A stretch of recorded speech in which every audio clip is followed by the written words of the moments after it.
पालघर जिल्ह्यातील डहाणू तालुक्यातील सरावली सावटा हात येथील रहिवासी असलेल्या आनंद रामाशंकर ठाकूर या परप्रांतीय व्यक्तीने खोट्या कागदपत्रांच्या आधारे आदिवासी वारली जमातीचा खोटा जातीचा दाखला मिळवण्याचा प्रकार उघड झाला आहे। या प्रकरणी ऑल इंडिया आदिवासी एम्प्लॉईज फेडरेशनच्या पालघर जिल्हा सचिवांनी तक्रार देऊन पाठपुरावा केल्यानंतर प्रकरणाची चौकशी करण्यात आली। दरम्यान संयुक्त आदिवासी संरक्षण समिती अंतर्गत पालघर जिल्ह्यातील विविध सामाजिक व राजकीय आदिवासी संघटनांच्या पदाधिकाऱ्यांनी तहसीलदारांसमोर या प्रकरणाला जोरदार विरोध दर्शवून आक्रमक भूमिका घेतली। या पार्श्वभूमीवर तहसीलदार डहाणू यांनी डहाणू पोलीस ठाण्यात पत्र पाठवल्यानंतर आनंद ठाकूर व किरण डोंगरकर यांच्या विरोधात गुन्हा दाखल करण्यात आला आहे। या प्रकरणी ऑल इंडिया आदिवासी एम्प्लॉईज फेडरेशनचे सचिव अरुण धोडी यांनी दिनांक 7 फेब्रुवारी 2025 ला तहसील कार्यालयाकडे पत्राद्वारे तक्रार दाखल केली होती। या पत्राच्या अनुषंगाने तहसील कार्यालयाने चौकशी सुरू केली असता आनंद ठाकूर हे मूळचे हिंदू राजपूत असून परप्रांतीय असल्याचे निष्पन्न झाले। जोहार। आज बोगस हा मुद्दा घेऊन तहसीलदार डहाणू येथे सर्व संघटनांचे प्रतिनिधी पदाधिकारी या ठिकाणी उपस्थित आहेत। गेल्या महिन्यामध्ये आम्ही जिल्हाधिकारी आणि जिल्हा परिषद पालघर या ठिकाणी पत्रव्यवहार करून बोगस नोकरदार हा सुद्धा एक फार मोठा मुद्दा आहे की आमच्या आदिवासीच्या नोकऱ्या खाऊन मला आपल्या आदिवासी कर्मचाऱ्यांनी त्यांनी थोडीशी माहिती दिली की आमच्या डिपार्टमेंटमध्ये आपल्या आदिवासींच्या नोकऱ्या घेऊन हे बोगस आदिवासी बसलेले आहेत। त्यांची शासनाने इन्क्रिमेंट थांबवलेलं आहे, त्यांचा पगार वाढत नाही, त्यांना नोकरीमध्ये उन्नती होत नाही। ह्या गोष्टी होत जरी असल्या तरी सरकारी वरिष्ठ अधिकारी आहेत त्यांच्याशी हात मिळवणी करून आज पण ते नोकरीवरती कायम आहेत। तर असे अधिकारी शोधण्याचं काम आम्ही चालू केलेलं आहे आणि हे सूक्ष्म रूपाने नाही तर येणाऱ्या ह्या 1-2 महिन्यामध्ये पूर्ण पालघर जिल्हाभर सगळ्या संघटना फक्त बोगस आदिवासी आणि बोगस नोकर भरती हा मुद्दा घेऊन पूर्ण संघटना पेटून उठतील आणि ह्याचं रूपांतर एका मोठ्या मोर्चामध्ये होऊन ज्या सरकारी अधिकाऱ्यांनी खोटे दाखले दिलेले आहेत, ज्या ग्रामपंचायत कर्मचाऱ्यांनी खोट्या घरपट्ट्या लावून पैसे घेऊन घरपट्ट्या लावून इतर जे बोगस आहेत त्यांना या पालघर जिल्ह्यामध्ये थारा दिला आहे, त्या सर्वांचा शोध घेऊन आम्ही ह्या सगळ्या बोगस लोकांना जेलची हवा देऊ एवढंच सांगतो आणि सगळ्यांना जोहार। त्यांनी शासनाची दिशाभूल करत खोटी कागदपत्रे सादर करून आदिवासी वारली या अनुसूचित जमातीचा दाखला मिळवला आहे। या प्रकरणी तहसील कार्यालय डहाणू येथे दिनांक 6 मार्च 2025 ला सुनावणी घेण्यात आली। यावेळी शासकीय आश्रमशाळा बापूगावचे मुख्याध्यापक, सरावलीचे तलाठी, डहाणूचे सेतूचालक तसेच ऑल इंडिया आदिवासी एम्प्लॉईज फेडरेशनचे सचिव उपस्थित होते। या सुनावणी दरम्यान आनंद ठाकूर यांनी त्यांचा जन्म 28 ऑक्टोबर 1988 रोजी उपजिल्हा रुग्णालय डहाणू येथे झाल्याचे सांगितले।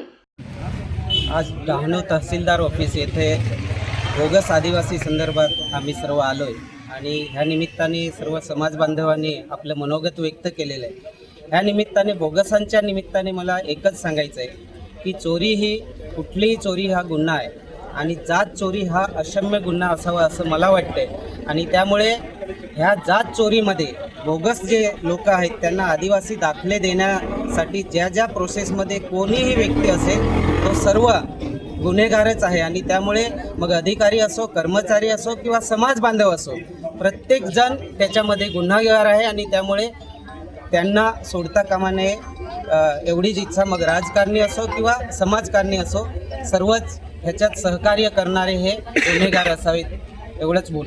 धन्यवाद। त्यांच्या वडिलांचे नाव रामाशंकर लालजी ठाकूर व आईचे नाव रेखा रामाशंकर ठाकूर असे आहे। त्यांनी 1ली ते 7वी पर्यंतचे शिक्षण जिल्हा परिषद शाळा आशागड येथे तर पुढील शिक्षण के मेस्त्री हायस्कूल सरावली येथे घेतल्याचे त्यांनी नमूद केले। तसेच आनंद ठाकूर यांनी व त्यांच्या पत्नीने ठाकूर हे आडनाव ठाकरे असे राजपत्राद्वारे बदलल्याचे सांगितले। त्यांच्या पत्नीचे माहेरचे नाव अनिता गणपत सापटा असून त्या आदिवासी वारली जमातीतील असल्याचे आपल्या मुलांच्या भविष्यासाठी आनंद ठाकूर यांनी खोटी कागदपत्रे तयार केली। त्यांनी अस्तित्वात नसलेल्या शासकीय आश्रमशाळा बापूगाव या नावाने शाळा सोडल्याचा बनावट दाखला मिळवून घेतला असून त्या जातीचा उल्लेख हिंदू वारली असा आहे. हा दाखला आशागड येथील किरण डोंगरकर यांच्याकडून मिळवण्याचे निष्पन्न झाले आहे. आदिवासी बोगस हा काही नवीन प्रश्न नाही. आदिवासी जातीमध्ये अनेक समाज घुसण्याचा प्रयत्न करतात. तसे आमच्या पालघर जिल्ह्यामध्ये अनेक सरकारी मोठे प्रोजेक्ट येतात आणि ते प्रोजेक्टवरती काम करण्यासाठी सरकारी अधिकाऱ्याची नेमणूक केली जाते. आणि इथे जास्तीत जास्त पैसे देऊन येणारा समाज हा आदिवासी नाहीच, तर तो बोगस आदिवासी जो कोणी अधिकारी लागलेला असतो तोच मोस्टली इथे आहे. आणि त्याच्यामुळे मी तर म्हणेल की हे अधिकारीच असे बोगस सर्टिफिकेट लवकर देतात, कारण की ज्या व्यक्तीच्या ठाकूरच्या नावाने इथे बोगससाठी आम्ही जे आलो होतो त्याला एका दिवसामध्येच जातीचा दाखला इश्यू केलेला आहे. याचा अर्थ की त्याला जो पाठिंबा देण्यासाठी जे समाज आहे किंवा जे अधिकारी आहेत हे स्वतःच बोगस असण्याची शक्यता वर्तवली जाते. आज पालघर जिल्ह्यामध्ये अनेक बोगस जे सरकारी कर्मचारी असोत नाही तर अधिकारी असोत ह्यांचे आम्ही शोध मोहीम सुरू केली आहे सर्व संघटनांनी. आणि मी पालघर जिल्ह्यातील सर्व जे पेसा ग्रामपंचायत त्यांना विनंती करेन की जर ग्रामपंचायतने ठरवलं तर त्यांना माहिती असते की बाबा माझ्या शेजारी किंवा आमच्या गावामध्ये कोण कोण बोगस आहेत, किती परप्रांतीय आहेत. मुळात त्या ग्रामपंचायतमध्ये असलेल्या सर्व सदस्य आणि सरपंचाने त्यांनी मुळात ही मोहीम राबवायला पाहिजे होती, परंतु त्यांनी दुर्लक्ष केलेलं आहे. म्हणून आम्ही सर्व संघटना असे जेवढं बोगस आदिवासी असतील त्यांचा पर्दाफाश करणार आणि त्यांना प्रत्येकाला शिक्षा होईल यासाठी आम्ही प्रयत्न करणार आहोत. जोहार. सदरच्या खोट्या दाखल्याच्या आधारे त्यांनी सहाय्यक जिल्हाधिकारी डहाणू यांच्याकडून दिनांक 13 जून 2024 हिंदू वारली जातीचा दाखला मिळवला. मात्र चौकशी आणि सुनावणी दरम्यान त्यांनी ही बाब खोटी असल्याचे स्वतः मान्य केले आहे. त्यांनी खोटी वंशावळ तयार करून बनावट कागदपत्रे सादर करून शासनाची दिशाभूल केल्याचे चौकशीत स्पष्ट झाले आहे. जोहार. बोगस आदिवासीचा प्रश्न बऱ्याच वर्षापासून प्रलंबित आहे. जवळजवळ 2 लाख बोगस आदिवासी आज सरकारी नोकरीत आहे, अधिशंक पद केलेलं आहे. त्यांना कुणालाही नोकरीवरून हटवलं जात नाही. आत्ताही हाऊसमध्ये प्रश्न झाला, त्यांना न हटवता आदिवासींना नवीन नोकऱ्या द्या अशा पद्धतीचं स्टेटमेंट हाऊसमध्ये झालं.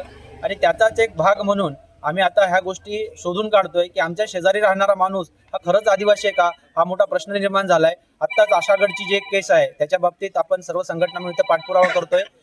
त्याचबरोबर बावडा येथील जे सरपंच आहेत किशोर कडू हे ओबीसी समाजाचे आहेत. त्यांनी बोगस सर्टिफिकेट मिळवलेलं आहे आणि त्या आधारे त्या सरपंच झालेले आहेत. म्हणजे एक पिढी आमची बर्बाद होते एखादा बोगस जर तिथे घुसला, कारण त्यांची मुलं अशी पुढे ही पिढी चालतच राहणार. आणि खरे जे आदिवासी आहेत त्यांना त्या आरक्षणाचा फायदा मिळत नाही.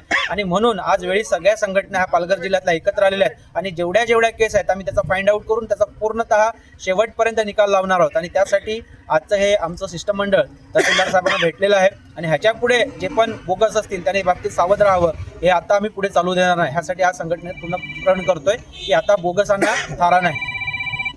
या प्रकरणी डहाणूचे तहसीलदार सुनील कोळी यांनी मंडळ अधिकारी गौरव बांगारा यांच्यामार्फत डहाणू पोलीस ठाण्यात तक्रार दाखल केल्यानंतर आनंद ठाकूर व किरण डोंगरकर यांच्या विरोधात गुन्हा दाखल करण्यात आला आहे. आदिवासी समाजामध्ये बहुतेक लोक आपल्या भागामध्ये आपल्या पालघर जिल्ह्यामध्ये परप्रांतीय लोक येऊन त्या लोकांनी आपल्या लोकांबरोबर संबंध जोडून बोगस सर्टिफिकेट मिळवलेले आहेत. आणि ह्याचा परिणाम असं होतो की आपल्या समाजामध्ये जे मुलं नवीन शिकतात ह्या लोकांना पूर्ण नोकरीचा प्रश्न, घराचा प्रश्न, इतर प्रश्न निर्माण झालेले आहेत. तर हा फार मोठा इश्यू आहे. म्हणून असे जे बोगस लोक आहेत ज्याचा आपल्या समाज जीवनात फार मोठा परिणाम होणार आहे, अशा बोगस लोकांना शोधून त्यांच्यावर कारवाई झाली पाहिजे. म्हणून आपल्या पालघर जिल्ह्याच्या वतीने सर्व संघटनाच्या वतीने आपण असे 8 तालुक्यामध्ये ही मोहीम राबवणार आहोत. त्यासाठी आपल्या सर्व जिल्ह्यातील विविध संघटनांचे पदाधिकारी उपस्थित आहेत. ह्या सगळ्यांच्या वतीने मी असं जाहीर करतो की आपली लवकरात मोहीम त्यांच्याकडे हा माहिती मिळेल, त्याने हा संघटनेला किंवा जे आपले पदाधिकारी काम करतात त्यांच्याकडे माहिती द्यावी आणि आपल्याला ही मोहीम सक्सेस करण्यासाठी सहकार्य करावं ही विनंती. शासनाच्या फौजदारी कायद्यानुसार या प्रकरणी पुढील कारवाई सुरू असल्याचे प्रशासनाकडून सांगण्यात आले आहे. तर या घटनेबाबत या घटनेच्या बातमीची सविस्तर आणि पुराव्यानिशी बातमी आपण लवकरच पाहूयात. न्यूज पोलीस रिपोर्टर माधव तला, डहाणू.